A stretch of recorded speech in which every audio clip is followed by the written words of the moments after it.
का जो मैंने क्वेश्चन पोस्ट किया हुआ था टेलीग्राम पे, तो उसको डिस्कस करेंगे। तो जिन लोगों ने अभी तक वो क्वेश्चंस अटेम्प्ट नहीं किया है, मेरा सजेशन ये रहेगा, वीडियो को आप पॉज करो, ठीक है, और जाओ उस चैनल पे एटीएस क्लासेस आप सर्च करना है टेलीग्राम पे, या तो आपको लिंक मिल जाएगा डिस्क्रिप्शन में, जाके पहले क्वेश्चन अटेम्प्ट करो, उसके बाद यहाँ पर आना, ताकि आपको ये क्लियर हो जाएगा कि आप क्वेश्चन जब अटेम्प्ट करते हो तो गलती कैसे रहती है, किस तरह की मेंटेलिटी रहती है हमारी, और छोटी छोटी कोई मतलब मिस्टेक जानने के बाद भी हम लोग एग्जाम हॉल में गलत कर लेते हैं उसको, ठीक है। तो इस वीडियो में हम लोग डिस्कस करने वाले हैं 10+5 10 टेक्निकल +5 नॉन टेक क्वेश्चंस रहेंगे। प्लस जब ये डिस्कशन कंप्लीट होगा तो आपको लगेगा कि यार आपने 45 क्वेश्चंस अप्रॉक्स कवर कर लिए हो, और जितने भी आपके नॉन टेक क्वेश्चंस ये रहेंगे आपके सारे इसके बैकग्राउंड इन्फॉर्मेशन के साथ इसको मैं डिस्कस करूँगा, ताकि बहुत सारी चीज़ आपको यहाँ से कवर हो जाने वाली है बहुत ही कम टाइम में, ठीक है। तो चलिए हम लोग वीडियो को स्टार्ट करते हैं। तो फर्स्ट क्वेश्चन हमारा क्या, देखो फर्स्ट क्वेश्चन है कि 1 ATM इज़ इक्वल टू, तो 1 ATM जो होता है जिसको हम एटमॉस्फेरिक प्रेशर होता है, जिसको एक डिवाइस होता है जिसको हम बैरोमीटर के हेल्प से मेज़र करते हैं, ठीक है। तो अगर हमें 1 ATM का प्रेशर, ठीक है, अगर हमें 1 ATM का अगर हमें प्रेशर फिल करना है तो आप 101,325 किलो पास्कल ये आप बैरोमीटर के हेल्प से मेजर कर सकते हो, या तो वाटर का अगर मान लो अगर किसी कॉलम में किसी ट्यूब में अगर उसको 10.3 मीटर तक उसको अगर हाइट तक रखते हो, तो वहाँ पर जो प्रेशर P = ρg लिखते हो, आपको रो पता है, जी पता है, एच जितना हाइट तक रखोगे कितना 10.3 मीटर तक, तो आपको वहाँ पे ये प्रेशर से हमें 101.325 1 ATM निकल कर आ जाएगा। मरकरी का केस में ये आपको हाइट 760 mm रखना पड़ता है, ठीक है। ये इसलिए कम रखना पड़ता है क्योंकि मरकरी की जो डेंसिटी होती है 13,600 kg/m की होती है, जो कि 13 गुना अप्रॉक्स ज़्यादा होती है किससे, आपकी वाटर की डेंसिटी से। और PSI का मतलब होता है पाउंड फोर्स पर इंच स्क्वायर होता है, तो ये 1 ATM = जो होता है ये 14.7 PSI होता है। तो इसका आंसर क्या हो जाएगा, ऑल ऑफ दीज हो जाएगा, ठीक है। तो चलो नेक्स्ट क्वेश्चन देखते हैं। हीट एंड वर्क आर, तो हीट एंड वर्क क्या होता है, तो हीट एंड वर्क जो होते हैं बोथ आर क्या होते हैं, दोनों ही पाथ फंक्शन होते हैं, ठीक है। ये दोनों क्या होते हैं, पाथ फंक्शन होते हैं, और ये इनएग्जैक्ट डिफरेंशियल, इनएग्जैक्ट डिफरेंशियल का मतलब क्या होता है कि आप कभी भी इनको W2 - W1 नहीं लिख सकते हो। जब भी आपको लिखना रहेगा आप हमेशा क्या लिखोगे, टोटल वर्क ही लिखोगे, ठीक है, कैपिटल W लिखोगे। तो W2 - W1 किसको लिख सकते हैं, जो एग्जैक्ट डिफरेंशियल होता है, जैसे कि जो प्रॉपर्टी होते हैं वो एग्जैक्ट डिफरेंशियल होता है, जिसको हम P2 - P1 लिख सकते हैं, ठीक है। और आपके जो हीट एंड वर्क जो होते हैं ये दोनों के क्या होते हैं, हीट एंड वर्क जो होते हैं आपके, ये दोनों ही आपके बाउंड्री एंड ट्रांजिएंट फिनोमिना होते हैं, ठीक है। तो इस क्वेश्चन में जो आपका आंसर हो जाएगा क्या हो जाएगा, डी हो जाएगा, बोथ बी एंड सी हो जाएगा इसका आंसर, क्लियर है। चलो नेक्स्ट क्वेश्चन देखते हैं। नेक्स्ट क्वेश्चन क्या है, the energy of the isolated system is always a constant which is given by, तो जो एनर्जी होता है हमेशा याद रखना कि जो फर्स्ट लॉ होता है ना, ये हमेशा कंजर्वेशन ऑफ एनर्जी की बात करता है। मतलब कि आप कोई भी इंसान हो, आप हो चाहे हम हो, चाहे दुनिया में कोई भी साइंटिस्ट हो, ना ही वो एनर्जी को उत्पन्न कर सकता है ना ही उसको बर्बाद कर सकता है। वो सिर्फ एनर्जी का जो रूप होता है ना, फॉर्म को चेंज कर सकता है। अगर मेरे पास अगर फ्यूल है पेट्रोल के फॉर्म में, ठीक है, तो उसको अगर मैं इंजन के अंदर डालूंगा तो फ्यूल के पास रहती है केमिकल एनर्जी, आप इसको कन्वर्ट कर सकते हो हीट एनर्जी में, ये हीट एनर्जी कन्वर्ट हो जाएगा मैकेनिकल एनर्जी में। तो एनर्जी जो रहेगी वो तो कांस्टेंट रहेगी, लेकिन इसका रूप क्या हो जाएगा, चेंज हो सकता है। तो फर्स्ट लॉ बताता है किसके बारे में, कंजर्वेशन ऑफ एनर्जी, ठीक है, मतलब ऊर्जा के संरक्षण का नियम देता है फर्स्ट लॉ ऑफ थर्मोडायनेमिक्स। तो कोई भी सिस्टम, जैसे कि हम लोग पढ़ते हैं 3 टाइप्स ऑफ सिस्टम होता है, कौन कौन सा, ओपन हो गया, उसके बाद आपका क्लोज्ड हो गया, आइसोलेटेड हो गया। तो ओपन सिस्टम में हम लोग बात करते हैं कि इसमें आपका जो एनर्जी एंड मास दोनों ही सिस्टम में क्या कर सकती है, इंटरेक्ट कर सकती है, मतलब सिस्टम के अंदर आ भी सकती है और जा भी सकती है। इसका सबसे फेवरेट एग्जांपल क्या हो गया, जैसे कि पंप हो गया, कंप्रेशर हो गया, टरबाइन हो गया, ठीक है, पंप हो गया, कंप्रेशर हो गया, टरबाइन हो गया, बॉयलर हो गया। उसके बाद ये सब सारे आपके किस कैटेगरी में आएंगे, आपके ये ओपन सिस्टम के कैटेगरी में आएंगे। क्लोज सिस्टम वो होता है जिसमें सिर्फ एनर्जी आपकी इंटरेक्ट कर सकती है सिस्टम में, लेकिन उसमें मास इंटरेक्ट नहीं कर सकते, मतलब मास सिस्टम के अंदर क्या रह जाएगा, कांस्टेंट रह जाएगा। जैसे कि अगर पिस्टन सिलेंडर है विदाउट वॉल्व में, तो भैया उस कंडीशन में आपकी सिर्फ यहाँ से हीट बाहर जा सकती है, एनर्जी मतलब एनर्जी और मास यहाँ पे बाहर नहीं जा सकता है, ठीक है। आइसोलेटेड सिस्टम वो होती है जहाँ ना तो एनर्जी ना ही मास, दोनों में से कोई भी सिस्टम में इंट्रैक्शन का होता ही नहीं है, मतलब अंदर भी नहीं आएगा बाहर भी नहीं जाएगा। इसका सबसे मोस्ट फेवरेट एग्जांपल इसका जो होता है यूनिवर्स हो गया, और एक इसका जो बोला जाता है, इसका एग्जांपल बड़ा ही आता है, जिसको हम लोग बोलते हैं क्या, थर्मोफ्लेस्क बोलते हैं, क्या बोलेंगे, थर्मोफ्लेस्क बोलते हैं, ठीक है। तो इस क्वेश्चन का आंसर क्या हो जाएगा कि the energy of the isolated system is always a constant which is given by first law of thermodynamics के ही हेल्प से ये दिया गया था, ठीक है। और जो जीरोथ लॉ ऑफ थर्मोडायनेमिक्स होता है ये हमेशा किसके बारे में बात करता है, ये जीरोथ लॉ हमेशा बात करेगा टेम्परेचर इक्विलिब्रियम। मतलब अगर पूछा जाए कि टेम्परेचर इक्विलिब्रियम का कंसेप्ट किस लॉ से निकल के आया, तो हम बोलेंगे वो निकल के आएगा आपका जीरोथ लॉ ऑफ थर्मोडायनेमिक्स से निकल के आएगा।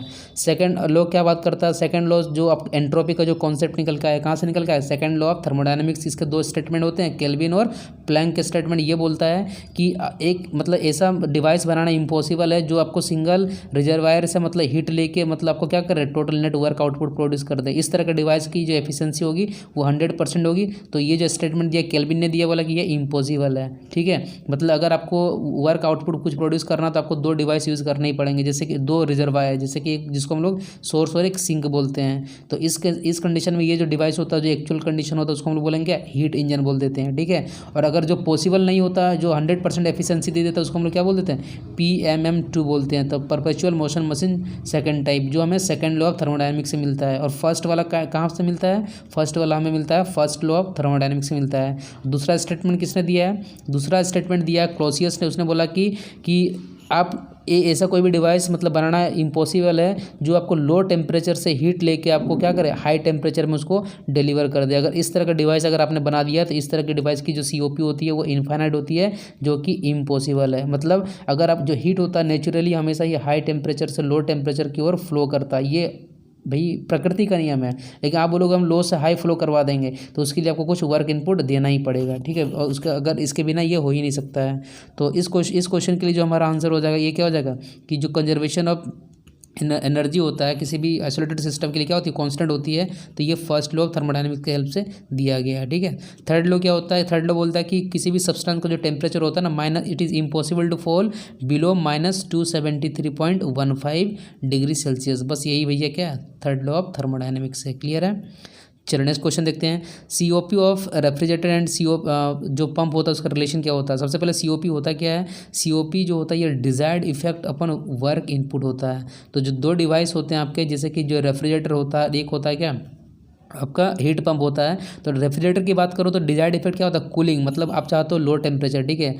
और आपका जो अगर मैं बात करूँ जो हीट पंप रहता है, हीट पंप के केस में जो डिजायर्ड इफेक्ट आपका जो बन जाता है वो क्या बन जाता है, हायर टेम्परेचर बन जाता है। मतलब जैसे कि आप ठंडी के टाइम में क्या चाहोगे कि कमरे के अंदर भैया टेम्परेचर ज़्यादा रहे, और गर्मी के टाइम क्या चाहोगे भैया कि कमरे के अंदर टेम्परेचर कम रहे। तो डिजायर्ड इफेक्ट डिपेंड करेगा कौन सा डिवाइस है, लेकिन वर्क इनपुट सेम रहेगा।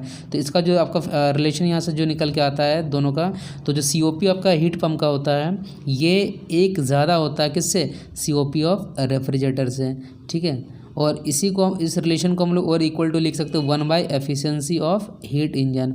मतलब अगर हमें कहीं एफिशिएंसी ऑफ हीट इंजन देकर रखा हुआ है तो हम COP ऑफ हीट पंप निकाल सकते हैं, और फिर वहाँ से हम COP ऑफ रेफ्रिजरेटर भी निकाल सकते हैं। दोनों में से कुछ भी हो सकता है, ठीक है। तो इस क्वेश्चन के लिए जो हमारा आंसर हो जाएगा, इस क्वेश्चन का आंसर क्या हो जाएगा, इस क्वेश्चन के लिए आंसर C हो जाएगा, ठीक है। जो मैक्सिमम लोगों ने यहाँ पर सही भी किया हुआ है। 1 ton of refrigeration is equivalent to. अब 1 टन होता क्या है कि अगर मेरे पास 1000 kg, मतलब 1 टन अगर मेरे पास वाटर है, क्या है 1000 kg अगर वाटर है, और मैं इसको कन्वर्ट करना चाहता हूँ आइस में at 0 degree centigrade in 1 day, मतलब 24 घंटे के अंदर अगर मुझे 1000 kg वाटर को 0 डिग्री सेल्सियस पर ही अगर आइस में कन्वर्ट करना है, तो जिस रेट से हमें जो हीट निकालना पड़ेगा, जब तक हीट निकालेंगे नहीं तो भैया ये बर्फ़ बनेगा कैसे। तो जो हीट निकालना पड़ता है उसी को बोल देते हैं क्या 1 टन ऑफ रेफ्रिजरेशन। तो भैया मतलब ये होता है 3.5 किलोवाट। इसी को जब आप मतलब और भी सूटेबल फॉर्म में अलग अलग फॉर्म में लिखते होते हैं 210 किलो जूल पर मिनट निकल के आता है, फिर 50 किलो कैलोरी पर मिनट निकल के आएगा। तो इसका आंसर हो जाएगा क्या, D हो जाएगा। ऑल ऑफ दीज इसके आंसर हो जाएंगे, क्लियर है। चलो नेक्स्ट देखो, thermal efficiency of A Carnot engine का देकर रखा हुआ 30%।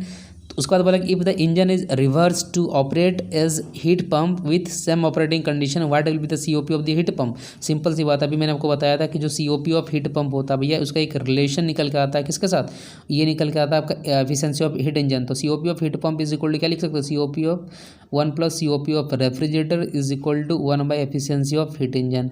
अब देखो एफिशिएंसी हीट इंजन का कितना देकर रखा 30%, मतलब इसको जब ये करोगे तो 30% इक्वल तो ये क्या हो जाएगा 10/3 हो जाएगा। मतलब यहाँ पे COP ऑफ हीट पंप कितना निकल के 3.33 निकल के आ गया।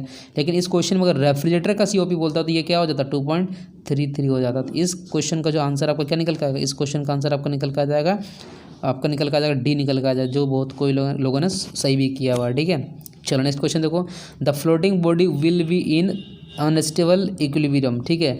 तो देखो स्टेबल और अनस्टेबल, अगर फ्लोटिंग बॉडी मतलब क्या कि कोई भी अगर बॉडी पानी में तैर रहा हो तो वो स्टेबल और अनस्टेबल होता है क्या। तो सबसे पहले भैया आप ये मंत्र याद रखो कि सबसे पहले ऊपर होता है मेटासेंट्रिक हाइट, ठीक है। उसके बाद होता है क्या सेंटर ऑफ ग्रेविटी, उसके बाद होता है बायंसी। बायंसी क्या होता है कि अगर मान लो कोई भी ऑब्जेक्ट पानी में डूबा हुआ है, ठीक है, तो पानी में जितना पार्ट उसका डूबा हुआ रहता है उसका जो सीजी रहता है, जिस पॉइंट पे टोटल फोर्स लगता है, जिस फोर्स को हम लोग बायंस फोर्स बोलते हैं, तो उसी पॉइंट को हम लोग क्या बोलते हैं, सेंटर ऑफ बायंसी बोलते हैं। कि भाई ये जो वाटर रहेगा ये टोटल इस नेट फोर्स इस वाला जो डिस्प्लेस्ड लिक्विड है उस पॉइंट पे लगा रहा होगा। और यहाँ पर ये जो जी जो जी एम है इसको बोलते हैं क्या, मेटासेंट्रिक हाइट बोलते हैं। तो अगर फ्लोटिंग बॉडी का कंडीशन है, क्या है, फ्लोटिंग बॉडी का कंडीशन है, मतलब अगर जब पानी मतलब कोई भी ऑब्जेक्ट पानी में तैर रहा होगा तो अगर जो एम है वो ग्रेटर देन जी है तो ये रहता है स्टेबल का केस। ये किसका केस रहेगा, इसको बड़ा याद रखना, ये क्वेश्चन आते हैं बहुत ज़्यादा इसका, ठीक है। तो ये जो केस आपका यहाँ पे बन जाएगा, ये क्वेश्चन ये आपका बन जाएगा स्टेबल इक्विलिब्रियम का। लेकिन इसमें पूछा कि अनस्टेबल का क्या होगा, तो अनस्टेबल के लिए भैया जो एम होना चाहिए वो लेस देन जी होना चाहिए। तो देखो, तो व्हेन मेटा सेंटर जो होता है ऑप्शन सी में below the centre of gravity जब रहेगी तो भैया ये क्या बन जाएगा, अनस्टेबल बन जाएगा। और एक केस बनता है कि सबमर्ज कंडीशन, मतलब जब कोई ऑब्जेक्ट पूरी तरीके से पानी में डूब जाता है तो बता उस टाइम में क्या होता है कंडीशन आपका स्टेबल इक्विलिब्रियम की। किसकी बात कर रहा हूँ मैं, स्टेबल की। तो हमेशा याद रखना कि जो जी होता है जिसको हम सेंटर ऑफ ग्रेविटी होती है वो सेंटर ऑफ बायंसी से क्या होना चाहिए, नीचे होना चाहिए, ठीक है। मतलब बी इज ग्रेटर देन जी होना चाहिए अगर सबमर्ज बॉडी का कंडीशन है स्टेबल के कंडीशन में। तो इस क्वेश्चन के लिए आंसर क्या हो जाएगा हमारा, तो इस क्वेश्चन के लिए आंसर हमारा हो जाएगा क्या कि सी, मतलब जो मेटा सेंटर होना चाहिए अगर लेस देन जी है तो मतलब ये अनस्टेबल का कंडीशन बन के आएगा, ठीक है। चलो नेक्स्ट क्वेश्चन देखते हैं। नेक्स्ट क्वेश्चन क्या है, the concept of stream function which is based on the principle of continuity is applicable to. तो कंटिन्यूटी इक्वेशन जो हम लोग एफ में पढ़ते हैं क्या होता है, del u upon del x plus del v upon del y plus del डब्ल्यू upon del z. U v डब्ल्यू जो है ये वेलोसिटी के कंपोनेंट है in the direction of x y z, ठीक है। अगर हम लोग मानते हैं इसको क्या, स्टडी फ्लो और इनकम्प्रेसिबल, तो ये वाला भाई इक्वेशन निकल कर आता है। इनकम्प्रेसिबल का मतलब होता है कि जिसको आप कंप्रेस नहीं कर सकते हो, जिसकी जो डेंसिटी होती है वो क्या होगी, कांस्टेंट हो गई। तो अगर दो फंक्शन होते हैं वेलोसिटी पोटेंशियल फंक्शन जिसको फाई बोलते हैं, एक होता है स्ट्रीम फंक्शन साई बोलते हैं, ठीक है। इसको बोलेंगे फाई, एक को बोलेंगे साई, क्लियर है। तो वेलोसिटी पोटेंशियल फंक्शन फाई जो होता है ये 3 डायमेंशन के लिए होता है और जो साई होता है ये 2 डायमेंशन के लिए होता है। हमेशा याद रखना, अगर कोई वेलोसिटी पोटेंशियल फंक्शन है तो उस कंडीशन में जो फ्लो होती है हमेशा क्वेश्चन पूछा जाता है ये हमेशा क्या होगा, इररोटेशनल होगा। माय गॉड, ये तो बड़ा फेमस क्वेश्चन ऑब्जेक्टिव में, क्या होगा, इररोटेशनल होगा। 3 डायमेंशनल फ्लो के लिए या 2 डायमेंशनल, ये हर एक चीज़ के लिए क्या वैलिड रहता है, वेलोसिटी पोटेंशियल फंक्शन फाई। और जो साई होता है जिसको हम साई बोल रहे हैं ये आपका 2 डायमेंशनल फ्लो के लिए रहता है और ये इररोटेशनल फ्लो भी हो सकता है और रोटेशनल फ्लो भी हो सकता है। तो इस क्वेश्चन में जैसे पूछा गया था कि जो स्ट्रीम फंक्शन जो होता है इसका कंसेप्ट कंटिन्यूटी इक्वेशन जो होता है कहाँ पे लगाते हैं, तो ये ओनली 2 डायमेंशनल फ्लो के लिए लगाएंगे। तो इसका आंसर क्या हो जाएगा, बी हो जाएगा। और इसमें जैसे कि अगर आपने क्वेश्चन सोल्व किया होगा तो वेलोसिटी कंपोनेंट अगर हमको यू निकालना है in terms of velocity potential function तो क्या लिखते हो, माइनस डेल्टा फाई अपन डेल्टा एक्स। और साई के कंडीशन में क्या लिखोगे, माइनस डेल्टा साई अपन डेल वाई लिखते हो। बहुत फेमस रिलेशन है भैया, इसको याद रख लेना, ठीक है। उसके बाद वी कंपोनेंट निकालना तो क्या लिखोगे, माइनस डेल्टा फाई अपन डेल्टा वाई लिखते हो इज इक्वल टू ये हो जाता है डेल्टा साई अपन डेल एक्स हो जाता है, ठीक है। तो इस तरीके से वेलोसिटी कंपोनेंट को भी निकाला जाता है, क्लियर है। चलो अब हम लोग देखते हैं नेक्स्ट क्वेश्चन क्या है हम लोग का। नेक्स्ट क्वेश्चन है कि super heating of the steam is done at. तो भैया देखो सबसे पहली बात है कि जो पावर प्लांट होता है उसका जो प्रैक्टिकल वर्किंग साइकिल जो होता है उसको क्या बोलता है, रैंकाइन साइकिल। ये होता है भैया रैंकाइन साइकिल। तो रैंकाइन साइकिल में होता है कि इसका ये टीएस डायग्राम हो गया।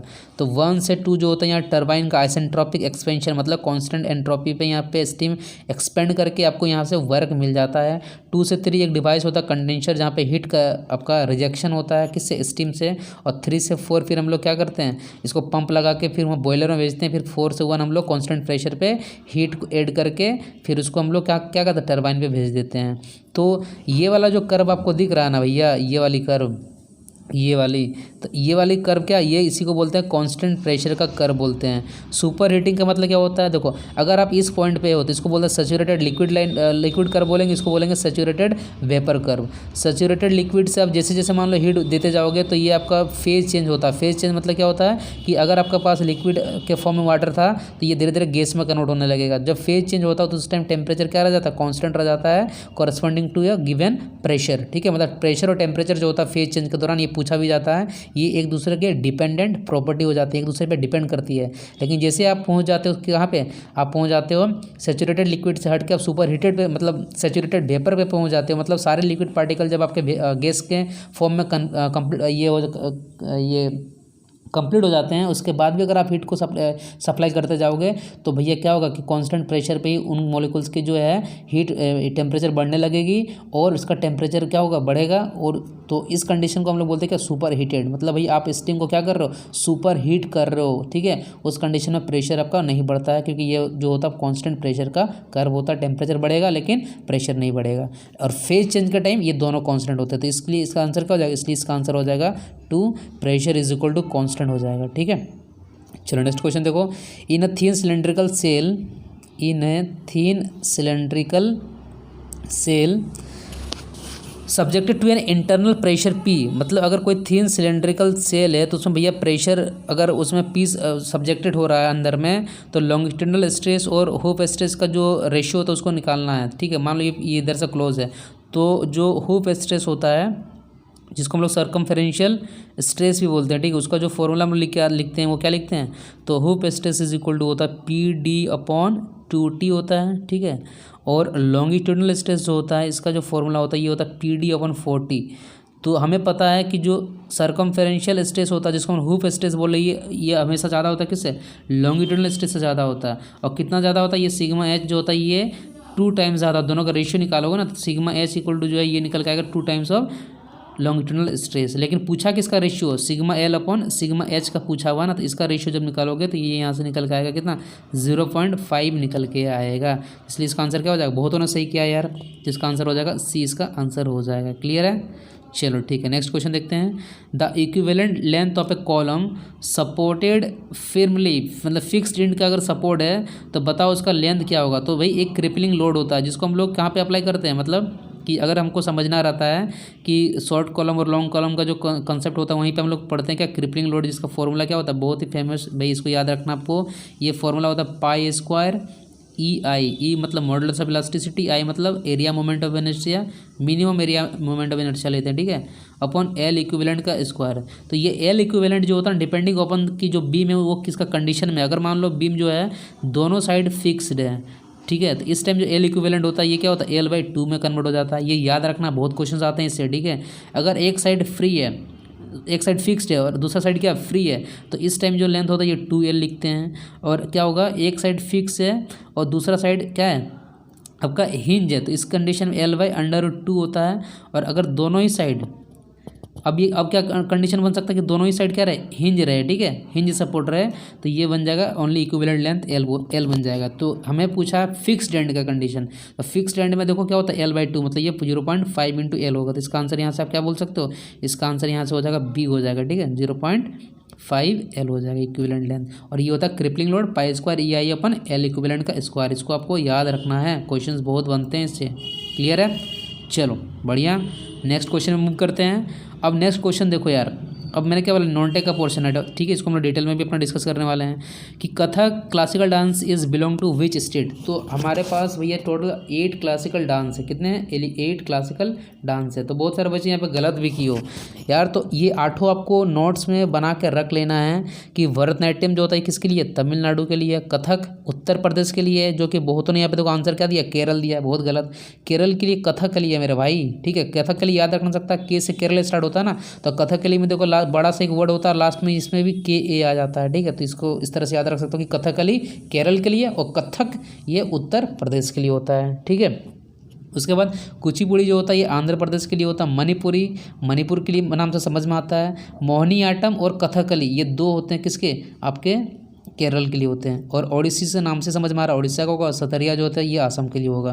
तो इस कंडीशन में आपने बहुत लोगों ने गलत आंसर दिया हुआ था। आंसर इसका क्या होना चाहिए, इसका आंसर होना चाहिए था B होना चाहिए था। क्लियर है, चलो नेक्स्ट क्वेश्चन देखते हैं कि इलेक्शन कमीशन इन जो होता है ये किस आर्टिकल में हमें दिया गया है। तो जो आपके इंपॉर्टेंट आर्टिकल्स होते हैं ये स्लाइड बहुत ही इंपॉर्टेंट है, पता नहीं इसमें यार कितने क्वेश्चन इसके बनते हैं। तो जो हमारा इलेक्शन कमीशन जो होता है नहीं आर्टिकल 324 में आता है, किसमें, तो इसका आंसर क्या हो जाएगा, बी हो जाएगा। तो बहुत ने इसका सही आंसर भी दिया हुआ है, लेकिन कुछ का मैं बताता हूँ जो इंपॉर्टेंट आर्टिकल से रिलेटेड होते हैं जिसके क्वेश्चन आते ही आते हैं एग्जाम में, ठीक है। जैसे कि यहाँ पे आपको आर्टिकल 280 दिख रहा होगा, ठीक है। तो 280 जो होती है फाइनेंस कमीशन जो होता है, वित्तीय आयोग, वो उस पर आ जाता है, ठीक है। आर्टिकल 110 यहाँ पे दिख रहा होगा, तो ये आर्टिकल 110 जो होता है जो मनी बिल हमारे लोकसभा के द्वारा जो प्रस्तुत किया जाता है, कहाँ पे, हमारे पार्लियामेंट में, तो ये मनी बिल भी जो होता है ये 110 में आ जाता है। 112 जो होता है ये जॉइंट सिटिंग ऑफ पार्लियामेंट, मतलब जब राज्यसभा और लोकसभा दोनों का मीटिंग एक जगह पे होता है तो 112 का जो आर्टिकल है उस पर आ जाता है। और कुछ इंपॉर्टेंट आर्टिकल्स की बात करूंगा जो हर एग्जाम में आते हैं, इसको आप नोट कर लेना मेरे भाई, बहुत ही इंपॉर्टेंट स्लाइड है। आर्टिकल 51 जो होता है ये फंडामेंटल ड्यूटीज़ के बारे में बात करता है। जब इमरजेंसी लगी थी आपका किसके कारण, जब इमरजेंसी लग गई थी भैया, लगाया था इंदिरा गांधी ने 1975 से लेके 1977 में। उस टाइम उन्होंने एक 42nd जो संशोधन किया था किसमें, हमारे संविधान में, जिसको भैया एक मिनी कॉन्स्टिट्यूशन भी बोला जाता है। उस टाइम ही उन्होंने फंडामेंटल ड्यूटीज़ को भी ऐड किया था, ठीक है। तो टोटल फंडामेंटल ड्यूटीज़ क्वेश्चन में पूछा जाता है 11 है।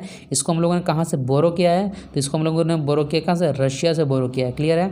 आर्टिकल 52 जो होता है ये बात करता है प्रेसिडेंट के बारे में। और 3 तरह की जो इमरजेंसी लगती है, आर्टिकल 352 के अंदर नेशनल इमरजेंसी होती है, 356 के अंदर जो प्रेसिडेंट रूल लगता है किसी भी स्टेट में, और 360 जो होता है ये फाइनेंशियल इमरजेंसी, वित्तीय आपातकालीन लगती है, ठीक है। आर्टिकल 63 जो होता है ये बात करता है किसके बारे में, वाइस प्रेसिडेंट का जो पोस्ट होता है ये उसके बारे में बात करेगा, ठीक है, आर्टिकल 63। और आर्टिकल 75 ये बात करेगा किसके बारे में, आर्टिकल 75 बात करता है भैया आपका प्राइम मिनिस्टर का पोस्ट के बारे में, वेरी इंपॉर्टेंट। आर्टिकल 80 जो होता है ये बात करता है राज्यसभा के बारे में। आर्टिकल 81 जो बात करता है लोकसभा के बारे में। आर्टिकल 93 स्पीकर ऑफ लोकसभा के बारे में बात करता है, जैसे कि करंट कंडीशन में कौन है, चलो आप बताओ यार, जरा आप भी रिवीजन कर लो। आर्टिकल 89 जो बात करता है चेयरमैन ऑफ राज्यसभा के बारे में, ठीक है। आर्टिकल 108 जो होता है ये जॉइंट सेशन ऑफ पार्लियामेंट, ठीक है। आर्टिकल जो 108 होता है ये बात करता है किसके बारे में, जॉइंट सेशन, ठीक है। 112 में आपको मैंने क्या बताया, 112 हो गया आपका एनुअल बजट हो गया, ठीक है। और आपका जो 110 हो गया ये मनी बिल हो गया। और आपका जो 108 होता है जिसमें हम लोग राज्यसभा और लोकसभा दोनों एक साथ मीटिंग करते हैं पार्लियामेंट के अंदर, वो आपका होता है जॉइंट सेशन, जो आपकी आर्टिकल नंबर 108 में आता है, ठीक है। अगर मैं बात कर लूँ आर्टिकल 124 तो ये सुप्रीम कोर्ट इसमें आ जाता है। आर्टिकल 155 तो ये गवर्नर जो होता है उसका आर्टिकल इसके अंदर आता है। आर्टिकल 164 ये चीफ मिनिस्टर का अंदर आता है। आर्टिकल 324 ये election commission. Article 280 finance commission. Article 315 UPSC के अंदर। 370 तो भैया हट गया जो पहले जम्मू एंड कश्मीर का था। 368 आर्टिकल जो होता है अगर कोई भी हमें संशोधन करना पड़ता है अपने किसमें कॉन्स्टिट्यूशन संविधान में, ये 368 जो होता है उसी आर्टिकल्स में आता है, ठीक है। उसके बाद अगर मैं बात करूं कि जो आर्टिकल 148 से 51 जो होता है ये आता है क्या, कंट्रोलर ऑडिट जनरल, मतलब अगर जो सरकार पूरा खर्च करती है कहाँ कितना कर रही है नहीं कर रही वो सब कुछ जो देखता है तो वो भैया वही करता है, कौन के काम करता है। और आर्टिकल जो आपका 76 है, ठीक है, 76, ये अटर्नी जनरल ऑफ इंडिया होता है, ठीक है, और जिसको हम लोग फर्स्ट एडवोकेट भी बोला जाता है। आर्टिकल 165 जो होता है स्टेट में होता है एडवोकेट जनरल ऑफ स्टेट होता है। और आर्टिकल 169 जो होता है ये लेजिस्लेटिव काउंसिल, ठीक है, वो आ जाती है। और टोटल फंडामेंटल ड्यूटीज़ होती है 11 होती है। और फंडामेंटल राइट जो मौलिक अधिकार होती है टोटल 6 होती है। बहुत ही इंपॉर्टेंट स्लाइड है, एक 21 यहाँ से आप लोग याद कर लेना, ठीक है। अब एक कौन सी जो हमारी कंट्री है जो सबसे ज़्यादा बाउंड्री शेयर करती है, तो भाई आपको पता होना चाहिए। एक शॉर्टकट ट्रिक आप लोगों को पता भी होगा, याद रखना, बचपन में MBA किया, ठीक है, बचपन में MBA किया तो सिर्फ यहाँ पे बचपन और MBA से साथ हमारे क्या है पड़ोसी देश है। तो देखो बस से क्या होगा, बांग्लादेश सबसे ज़्यादा बाउंड्री शेयर करता है, अप्रोक्स 4000 किलोमीटर के आसपास में कौन, बांग्लादेश शेयर करता है, ठीक है। चौथा चाइना, फिर पाकिस्तान, फिर नेपाल, फिर म्यांमार, फिर भूटान, ये फिर अफगानिस्तान। तो अगर आप देखना चाहते हो मैप में किसका, बांग्लादेश का नक्शा, तो देख लो भैया कि कितने और कौन कौन से हमारे जो स्टेट हैं इसके टच में रहते हैं। तो देखो बांग्लादेश के साथ अगर हम लोग बात कर लें तो कौन कौन रहते हैं भैया, बांग्लादेश ये हो गया आपका वेस्ट बंगाल रहेगा, असम रहेगा, मेघालय रहेगा और त्रिपुरा रहेगा। मतलब कितना 1 2 3 4 ऐसे स्टेट है जो बांग्लादेश से ये आपके बाउंड्री को शेयर करते हैं, जो कि लॉन्गेस्ट बाउंड्री रहती है। उसके बाद फिर मैंने क्या बोला, चाइना बोला, तो ये देखो यहाँ पे आपका चाइना स्टेट यहाँ पर है। फिर यहाँ पे पाकिस्तान हो गया, यहाँ पे नेपाल हो गया, ठीक है। फिर यहाँ पे आप देखो म्यांमार, जिसका पुराना नाम क्या था, इसका नाम था बर्मा, इसको बोलते थे, ठीक है। फिर भूटान हो गया। और अफ़गानिस्तान जो होता है बहुत ही छोटा सा पार्ट जो हमारा POK वाला है, जो पाकिस्तान ऑक्युपाइड करके रखा हुआ है। यहाँ पे देखो ये वाला पार्ट जो होता है उसने क्या किया, उसको टच भी करता है, ठीक है। और जो अभी जम्मू एंड कश्मीर को 2 पार्ट में डिवाइड कर दिया, पता है, एक लद्दाख और जम्मू एंड कश्मीर, और ये दोनों यूनियन टेरिटरी बन गई है, मतलब केंद्र शासित राज्य बन गया है, जो कि अभी टोटल 8 है, ठीक है। और राज्य कितने टोटल, अभी 28 है। चलो नेक्स्ट क्वेश्चन देखो, तो इसके लिए इसका आंसर क्या हो जाएगा, इसका आंसर बांग्लादेश ए हो जाएगा। नेक्स्ट है कि name 48 chief justice of India कौन है, ये हमारे NV रमन्ना है, ठीक है। ऐसे बोबडे हट गए भैया, थोड़ा अपडेट रहा करो। नेक्स्ट क्वेश्चन देखो, हॉटेस्ट एंड ब्राइटेस्ट प्लेनेट, मतलब सबसे गर्म और चमकीला ग्रह कौन होता है। तो भैया यहाँ पर लोगों ने देखो क्या आंसर किया ना, कि अगर जो सूरज के सबसे सामने रहेगा कौन रहता है, बुध, मरकरी रहता है, तो वही आंसर कर दिया, जबकि गलत है। हॉटेस्ट एंड ब्राइटेस्ट प्लेनेट किसको बोला जाता है, वीनस को बोला जाता है, ठीक है। तो ये आपको याद रखना है। सबसे बड़ा प्लेनेट जो होता है, ग्रह जो होता है, जिसको जुपिटर बृहस्पति होता है। सबसे सन से दूर में कौन सा होता है, नेपच्यून वरुण होता है, ठीक है। सबसे पास कौन सा होता है, मरकरी होता है। हम लोग किस प्लेनेट में रहते हैं, हम लोग रहते हैं अर्थ में, कोई डाउट नहीं है। और रेड प्लेनेट किसको बोला जाता है, मार्स को ही रेड प्लेनेट बोला जाता है। आई होप डिस्कशन हम लोग यहीं पे कंप्लीट हो जाता है। कि अगर आपको लगे कि हाँ ये जो पैटर्न है डिस्कशन का अगर आपको सही लग रहा होगा तो ज़रूर कमेंट करके बताना। अगर कुछ आप सजेशन देना चाहते हो तो यू आर मोस्ट वेलकम भैया, ज़रूर देना, ताकि हमें भी पता चलेगा। जब तक आप फीडबैक दोगे नहीं, कहाँ इंप्रूवमेंट करना कहाँ नहीं करना है, मेरे को भी समझ में नहीं आएगा, ठीक है। तो मिलते हैं फिर नेक्स्ट वीडियो में। So guys thanks for watching this video.